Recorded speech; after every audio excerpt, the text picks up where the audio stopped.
Welcome to Surrogacy Talk with me, your fabulous host and family building expert, Frank Golden.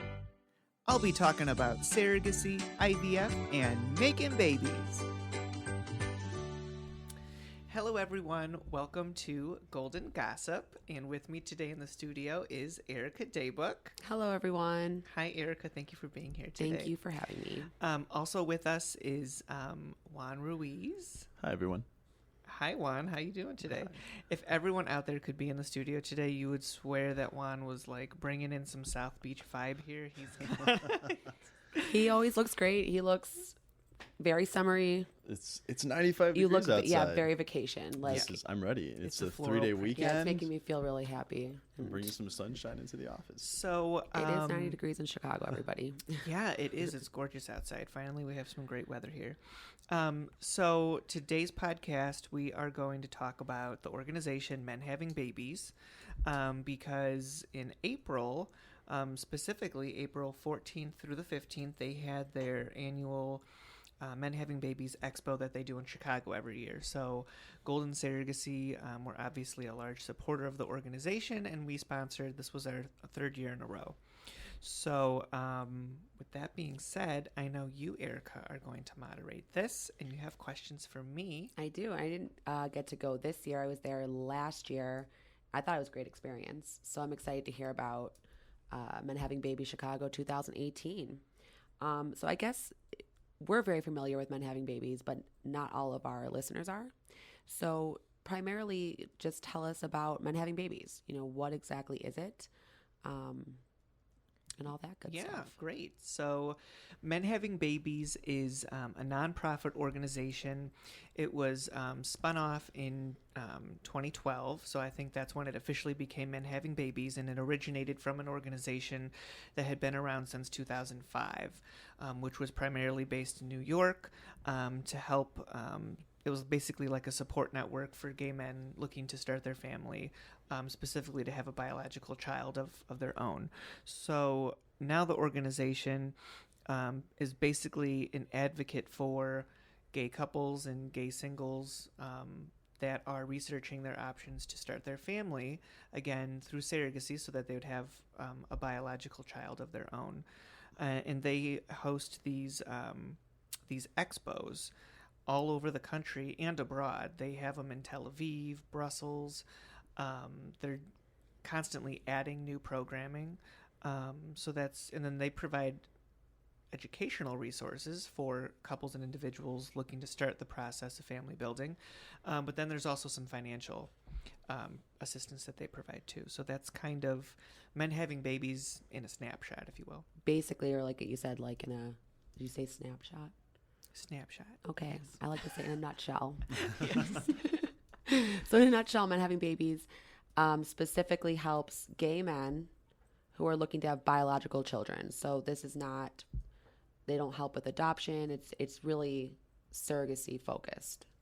It really is. They have, I know that they are starting to expand the program to have some adoption agencies come to some of their events, but it is primarily surrogacy and IVF related, definitely. And I think that's important. I mean, not to say that adoption is simple, because it isn't, but we know that compared to a surrogacy journey, which is so complex, to have a whole organization specializing in that for the gay community is great. And maybe they will branch out into adoption, but for now, that makes perfect sense. They're staying focused. So, Frank, you've attended 3 times now? 3 times. 3 times. Yes. So tell me about how it's changed, because in those 3 years, a lot has changed for the gay community, gay marriage being one of them. That stands out in my mind, and I'm sure many of our listeners' minds. How has it changed, if at all? So so there's a couple different things. Men Having Babies has definitely grown the programming of where their outreach is. So I know that last year they had a Texas event for the first time. They're south. This year they're branching out into Florida. And so the program is definitely expanding throughout the country and abroad. And you know how that with gay marriage, with the passing of gay marriage, many of the markets that weren't mature yet, like couples coming to the realization that they can have a family of their own. They can get married. And then obviously after getting married, the next logical step is family creation. And so if anything, gay marriage has definitely created more awareness of the organization, because couples, then they go online and they start researching, and they find maybe one of the targeted ads online, or they find the website, and then they immediately go to menhavingbabies.org to get all of the information and to find where the nearest Expo event to them is. So I think it's how has it changed? I think it's just really grown and become more robust over the years, definitely. So what I liked best about Men Having Babies when I got to go was interacting with all the different kinds of couples. Are they just starting out their journey? Are they at the point where they don't know anything about surrogacy at all? Are they looking for the right agency? Are they looking for the right IVF clinic? What kind of, I know it's hard to necessarily be able to tell right off the bat, but I know you talk to everybody. So why do a lot of people go there? Yeah, that's a great question. So what I noticed is that there are couples of all different shapes and sizes there, different educational backgrounds in terms of where they're starting the process, what they know. I interact with couples that came to the Expo who have already done months of planning and research. They might already have a clinic or an agency kind of in the back of their mind that they'd like to sign with, but they wanted more information. Or they noticed that one of their top picks were going to be attending the event, and they wanted to come meet that vendor or that provider. So you have people coming that obviously are in that boat where they do have some knowledge, and maybe they're just looking for that face-to-face time and that interaction with the provider.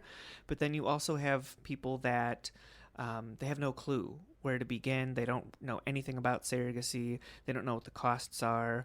And I think that's a majority of the attendees that are coming to these events. They don't know where to begin, the financial aspects of it.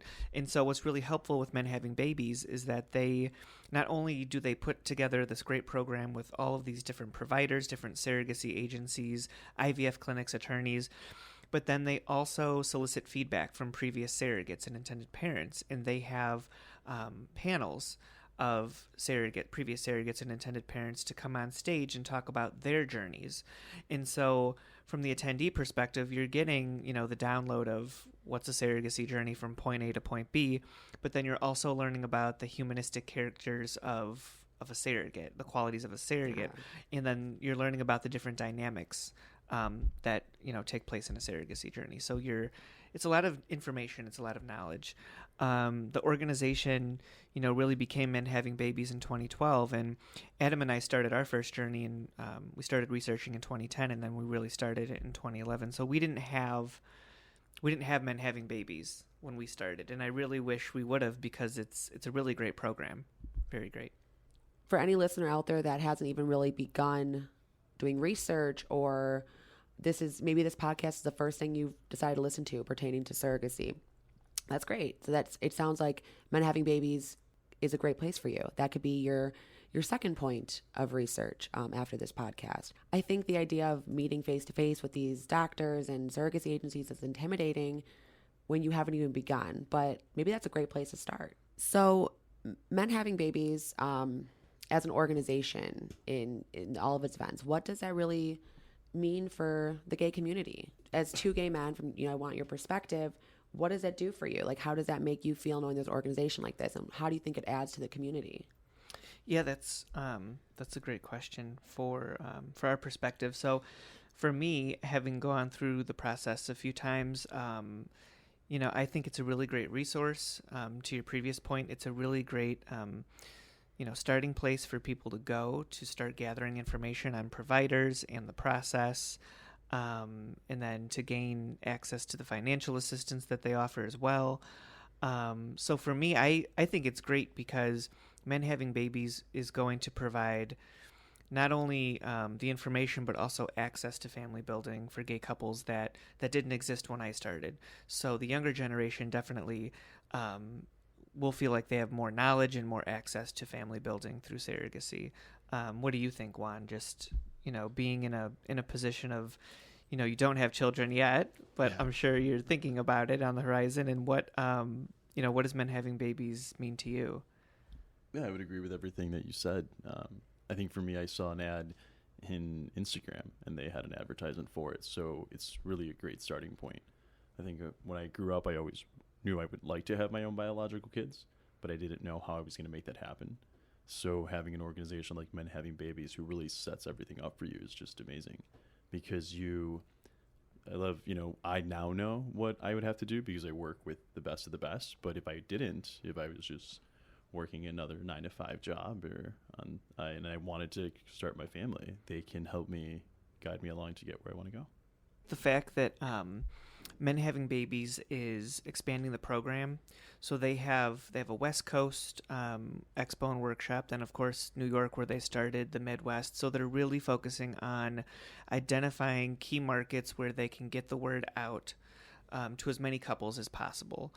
And they keep going year after year, and especially with the passage of gay marriage, the number of attendees is definitely increasing every year.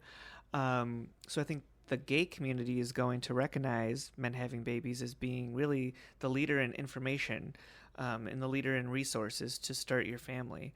So I think it's great. There's really no other organization that exists primarily with their same exact focus. So I think they've really done a great job at carving out a space where they can be helpful and useful to the LGBTQ community. So yeah, I think you'd also feel really hopeful.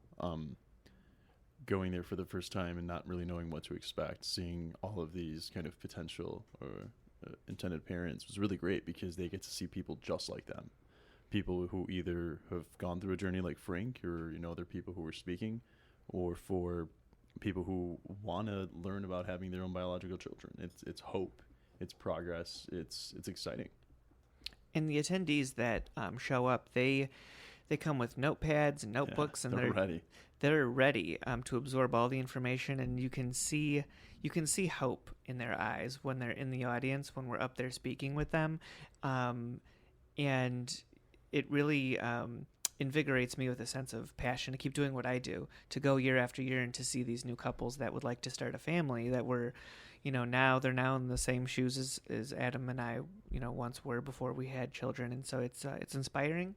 And it's one of the reasons why we keep supporting the organization year after year. I just think it's great that you're part of that. Like you are a representative of what Men Having Babies stands for. And then to be able to give back to it probably feels really good. So kudos to you and to Adam. That's huge. So Juan, it was your first time attending Men Having Babies, and I'm interested in your experience and how did you take it all in? I was scared because Frank scared me. Frank, it does get crazy busy. Yeah, it does. I was doing my research before, and Frank is kind of a natural speaker, and he's like, Juan, when we went to Atlanta last time, he got really sick on purpose, I'm convinced. I mean, he couldn't speak. I think we did a podcast about this. So yep. if we have previous listeners understand. Juan was like, well, if it's going to go anything like Atlanta, we are in big trouble. Yeah, so I was scared that he was going to make me speak. But he did really well. And so that was my first news. I was excited. I think when intended parents call and they speak to me first before they speak to Frank, I like speaking to them. I like hearing their stories. So meeting them in person is that much more exciting, and I guess kind of that personal aspect that we like to add to Golden. So it was great. I think it was hopeful for me. Like, I wanted to start having babies. I'm like, whoa, I need to calm down. I'm not, I just got a puppy. I think really the positive energy, you have all of these vendors walk in. So we were the platinum sponsor. So we walk in and you have all the other platinum sponsors, and just everyone's very welcoming. Everyone from the Men Having Babies crew. And then this was held at the Center on Halsted, which is a center for LGBTQ people specifically. But everyone there was just accepting. There was really no taboo about being a same-sex couple or a single intended parent. There's really no taboo about surrogacy in general. Everyone was there to answer your questions, enlighten you, and kind of just get you where you wanted to go, even if the time wasn't right now. Even if you just wanted to do research on how much it was going to cost, everyone was pretty honest. Frank did a really great intro and told everyone, hey, this is what's going to cost. And people can say, all right, maybe I can't afford it right now, but I can plan for it. And I can start doing research and how I want to go about it. So it was informative, but it was exciting. I loved it. And, you make a good point, is that Men Having Babies created a safe place. Yeah, it was a Well, good we're one. all there in that venue. And so that's one of the really great things about Men Having Babies is not only are they showing up in all these different cities and providing information, but they're providing a safe place, because if you lived in Texas before they had come there for the event, there might not be, like a Center on Halstead type place Right. equivalent, like what we have in Chicago for It's gay couples to go. notoriously a conservative state. I Yeah. mean, that's just the way And it we is. we had people. I was talking to them. It was silly of me to assume that everyone attending was from Chicago, and they were like, "No, well, we came. We were coming from Wisconsin, and we came from Ohio, and we had people who came down further south." I'm like, "Oh wow!" And having to have everything there, it was really just like a buffet of. You had your fertility centers there. You had your with your reproductive endocrinologist. You had lawyers. You had your agencies. You had everything you needed to get started, to have your answers, your questions answered, were there, and that was really great.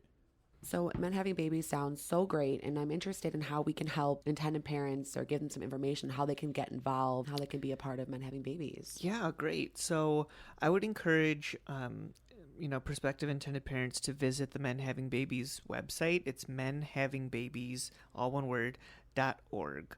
You can go on the website. They've got an events tab, which lists the current cities that they're hosting their events with the dates. And then the really great thing is that the landing pages for those events also list all of the providers which will be in attendance. So then you can click on those links and visit the websites of the providers that will be attending to do some preliminary research before you attend the event. That way you can kind of game plan who you'd like to speak with. Right. There's also access to the detailed program for the day, the itinerary, so that way you can plan, which panels you'd like to watch and which information you'd really like to be a part of. Or you go and you're there for the whole day. It's a full day Right. program. Oh, yeah.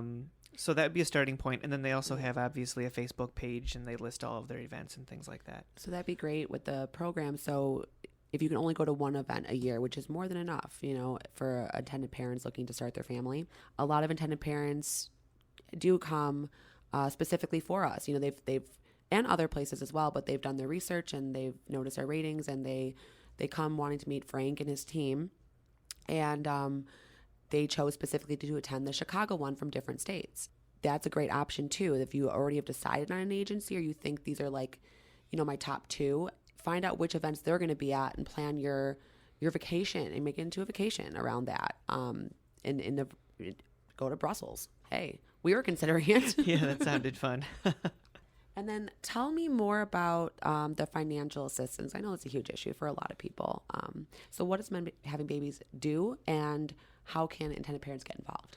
Yeah, so Men Having Babies has what they call the Gay Parenting Assistance Program. We all use the term GPAP. So they offer two different stages of their GPAP assistance. One offers more of a basic, like a percentage off of certain fees associated with some of the providers. So we are GPAP providers. So we offer it at this point, as of today's recording, because it could change in the future, our percentage. But I know right now we offer a 10% discount for qualified individuals that are accepted into the GPAP Stage 1 program. And then they have a Stage 2 program, which includes pro bono services for many of the top providers. So that's really great as well. And so if you visit their website, they have an assistance tab, and you can go on there and submit an application. So, and then they also partner with some of the major pharmaceutical companies to provide discounts on the medications that are required to go through the fertility treatment for your egg donor and for your surrogate. So I would definitely encourage couples who are interested in some of the financial assistance to definitely go on their website, menhavingbabies.org, and click on their assistance tab and then submit an application. Probably a huge relief for a lot of people. So everyone listening, be sure to check that out if that's something that, it would be for me if expenses were a concern. So any final thoughts you guys want to add about your experience? I would just say, and then you can chime in too, Juan, if you have something. But I would just say that I wholeheartedly believe in the work that the Men Having Babies Foundation is doing with their gay parenting assistance program, and then all of the information that they provide during their events. They have put together also an ethical framework for surrogacy. So not only are they promoting information, but they're promoting surrogacy in the most ethical way possible. So we are huge, proponents of men having babies, and we really believe in what they're doing. And this is why we support their organization. Yeah, I would agree with everything you said. I think I'm actually thankful that they're here and that they're able to provide so much help and so many intended parents who need it. And for me, they actually showed me a lot as well. So I'm really glad that this is something that can help a lot of people.